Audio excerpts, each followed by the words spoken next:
अब रवि किशन जी आएंगे मुंबई चुनाव लड़ लेंगे, कहेंगे माम खोर के सुकुल है। काजल निषाद जी आएंगे मुंबई चुनाव लड़ लेंगे, कहेंगे कि हमारे ससुराल है। ये क्या मजाक है? नहीं, हमको लगता है कि समाजवादी पार्टी जो है सीनियर अभिनेता रवि किशन के खिलाफ निषादों के कई नेता लड़ने को तो तैयार थे, टिकट भी मांग रहे थे, लेकिन काजल से बेहतर लोग बता रहे कोई है नहीं, कोई टक्कर उक्कर दे नहीं पाएगा रवि किशन को काजल से बेहतर।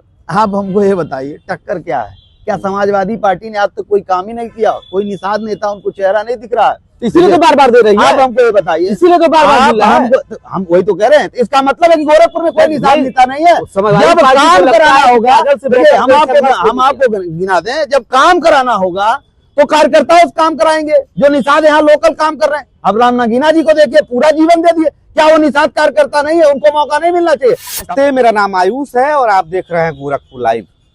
हमारे बगल में सुधीर झा जी हैं, पटरी व्यापारी पार्टी के राष्ट्रीय अध्यक्ष हैं। लोकसभा का चुनाव इस समय एक तरीके से काजल शुरुआत हो चुकी है। काजल निषाद जो है लोकसभा की उम्मीदवार हैं गोरखपुर से। सामने है सब कुछ ठीक ठाक रहा तो सीनियर अभिनेता रवि किशन जी। सुधीर झा चूंकि राजनीति पर पैनी निगाह अपना रखते हैं, क्या लग रहा है काजल निषाद को टिकट मिला है।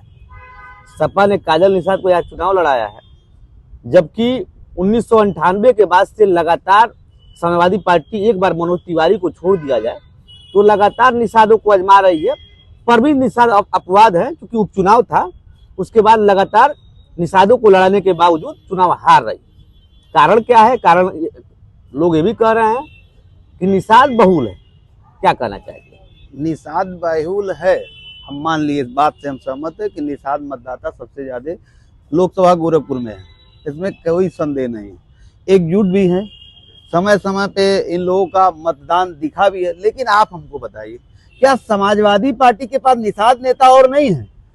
काजल जी कंपियरगंज लड़ी, गोरखपुर महापौर लड़ी, तो ये तो आप बताइए, क्या गोरखपुर के जो समाजवादी पार्टी में निषाद नेता जो राजनीति कर रहे हैं, क्या उनको मौका नहीं मिलना चाहिए? क्या निषाद नेता के रूप में समाजवादी पार्टी जबरन काजल निषाद को गोरखपुर के ऊपर थोपना चाहती है? आप समझिए, गोरखपुर में अब जो कहे कि रवि किशन जी फिर से कैंडिडेट, क्या गोरखपुर में हरदम बाहरी कैंडिडेट ही आकर के चुनाव जीतेंगे? ये तो गोरखपुर के आवाम में आज के डेट में चर्चा हो रही है, क्या बाहरी लोग ही चुनाव जीतेंगे? काजल यही की रहने वाली है। अब देखिए, कहने के लिए जब होता है बात तो काजल यही की रहने वाली है। आदरणीय रवि किशन सांसद साहब जो हमारे माम कोर के हैं, ये तो मान न मान मैं तेरा मेहमान, मान न मान मैं तेरा मेहमान। आप हमको बताइए कि भाजपा में किस पद पे कार्यरत रहे हैं, किस पद पे कौन सा कार्य किए हैं, कौन से पदों पे रह करके जनता की आवाज को बुलंद किए हैं? ये लोगों का कहीं से किसी पद नहीं रहा, संगठन में कोई पद नहीं रहा। किस आधार पे पार्टियां टिकट दे रही हैं? सत्यता यही है, हर पार्टी अपने कार्यकर्ताओं का मजाक बना रही है, गोरखपुर की जनता का मजाक बना रही है। गोरखपुर के जनता को अपने एक विचार करना चाहिए। ये जितने बाहरी कैंडिडेट हैं, भाई आप बताइए, पार्टी आपने बना लिया तो क्या सब बधुआ मजदूर हो गए? अब रवि किशन जी आएंगे मुंबई चुनाव लड़ लेंगे, कहेंगे माम खोर के सुकुल है। काजल निषाद जी आएंगे मुंबई चुनाव लड़ लेंगे, कहेंगे कि हमारे ससुराल है। ये क्या मजाक है?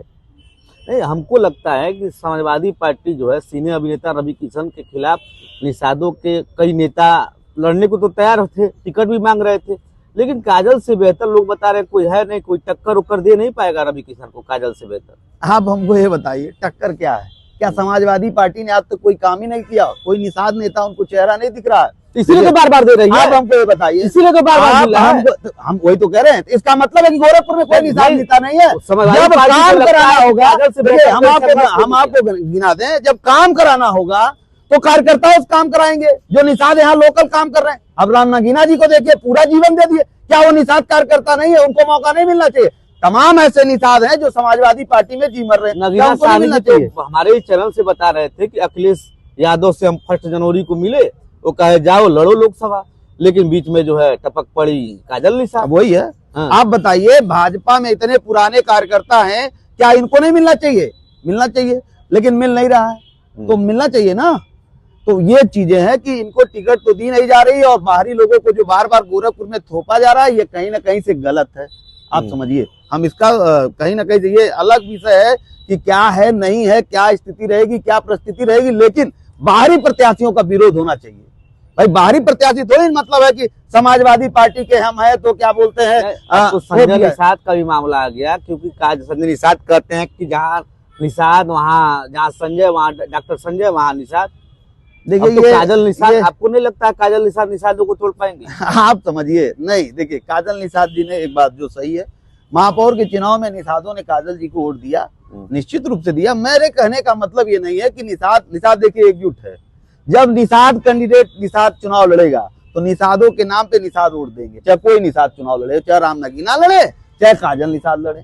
बस पता नहीं क्या स्थिति है। भाई देखिए जो समुदाय एकजुट है, निषाद समुदाय आज के डेट में अपने हक और अधिकार के लिए जागरूक हो चुकी है, इसमें कोई डाउट नहीं है। रही बात गोरखपुर की स्थिति ये है कि भाजपा से कोई कार्यकर्ता चुनाव लड़ेगा तो वर्तमान में चुनाव की लड़ाई में रहेगा भाजपा। बात समझिए, जीत हार अपने जगह है। तो हमारे कहने का मतलब रवि किशन की जगह किसी को भी चुनाव लड़ाया जाएगा तो चुनाव तो लोकल कार्यकर्ताओं को बताइए टक्कर उक्कर होगा कि नहीं? यहाँ पे योगी आदित्यनाथ का गढ़ है। प्रवीण निषाद एक बार चुनाव जीत गए, लेकिन वो भी आज बीजेपी के साथ हैं। संजय निषाद भी बीजेपी के साथ हैं, तो टक्कर उक्कर है।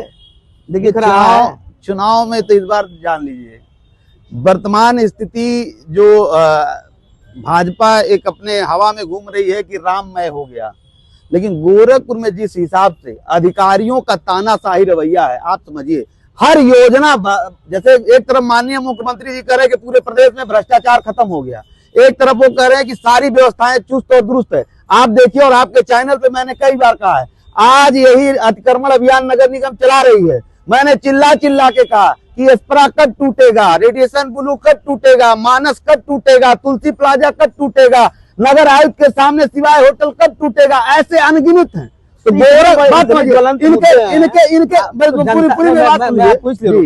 इतने ज्वलंत मुद्दे को आप उठा रहे हैं, समाजवादी पार्टी के लोग भी उठा रही हैं। काजल निषाद घर घर जाती हैं, डोर टू डोर प्रचार करती हैं, वो कह रही हैं लोग नाराज हैं, लोग जो है लोगों को जो है घर को छीन लिया जा रहा है। उसके बावजूद आपको लग रहा है कि लोग वोट करेंगे उनको? एकदम आप मान के चलिए कि जो वर्तमान स्थिति है सब देखने को मिलेगा माननीय मुख्यमंत्री जी को। देखिए गोरखपुर में जब विधानसभा चुनाव चल रहा था, पूरे पटरी व्यवसाय उजाड़े जा रहे थे, लेकिन आदरणीय मुख्यमंत्री जी को पटरी व्यवसाय इतना स्नेह और प्रेम करते हैं कि अपनी दुकान उजड़ने के बाद भी वोट दिए। कितनी बार उन पे विश्वास करेंगे? वो एक तरफ कहते हैं गोरखपुर में पटरी व्यवसायियों को बसाया जाए, आप समझिए दूसरा कार्यकाल जा रहा है, नगर निगम ने 436 दुकानें बनाई, आज तक एक पटरी व्यवसायियों को नहीं बसाया। मुख्यमंत्री जी को गुमराह किया जाता है, पटरी वाले वहां नहीं लग रहे। मैं आपके मीडिया चैनल पे कहना चाहता हूं 36 घंटे का समय दिया जाए, हर जगह पटरी व्यवसायियों को बता दूंगा। आप जाके देखिए नौका विहार में पटरी व्यवसायियों के लिए दुकान बनाई गई, जीडीए ने एक बार तानाशाही रवैया अपनाया, 34 दुकान लॉटरी के माध्यम, लॉटरी का नाम दिया, जिसको चाहे उसको आमंत्रण कर दिया। एक दुकान नहीं खुली, 3 साल लड़ते लड़ते मैंने निरस्त कराया। 106 दुकान आप जाके देखिए, बिजली के नीचे लिखा था यह डक्ट प्रयोग वर्जित है, फिर भी जबरन वहां पर में जो है दुकान बनाया गया। उस दुकान बनाने खर्चा मात्र 2 करोड़ रुपया था, लेकिन मैं नहीं कहता, अमर उजाला जैसा प्रतिष्ठित अखबार छापता है, उसका नया सवेरा का नाम दिया गया। एक सड़क तोड़ा गया, एक रेलिंग तोड़ी गई और 125 करोड़ रुपया धकाल गया। लेकिन मेरी बात है, लेकिन इतना भ्रष्टाचार होने के बाद भी इन अधिकारियों पे कोई कार्रवाई नहीं होता है। तो आप समझिए गोरखपुर भ्रष्टाचार का केंद्र बन गया है और कहीं ना कहीं से वर्तमान में लोगों का पीड़ा, जनता का पीड़ा एकदम है। आप देखिए इसका फायदा आपको काजल निषाद को मिलेगा? काजल निषाद को मिलेगा कि जनता के बीच में लड़ने वाले चुनाव किसी को मिलेगा? जो जनता की आवाज उठा रहा है उसको मिलेगा। हो सकता है हम ही चुनाव लड़े, हमने रोज हर वक्त पटरी व्यवसायियों का और गरीबों की बात उठाई है, हमारा दल भी चुनाव लड़ सकता है, ऐसा थोड़ी ना है। अभी तो हम देख रहे हैं, देखिए क्या पटरी व्यवसायी सिर्फ उजाड़े जाएंगे? आपको वोट लेना रहेगा तो आप धर्म की जात की बात करके वोट ले लेंगे, उसके बाद जब आप मंत्री बन के आएंगे पहले स्वागत में हमको उजाड़ देंगे। अब ये सब नहीं चलेगा। पटरी व्यापारी पार्टी का हमने इसीलिए स्थापना भी किया है कि पटरी व्यवसाय, हम अभी चल रहे हैं, हम लोगों में आपस में बातचीत हो रही है, जरूरत पड़ने पे हम पटरी व्यापारी पार्टी का कैंडिडेट पूरे प्रदेश में लड़ाने जा रहे हैं। सुधीर जी, आपने गोरखपुर लाइव से बात की, इसलिए बहुत बहुत धन्यवाद। आपको भी बहुत बहुत धन्यवाद। आपको दर्शकों को भी सबको साथ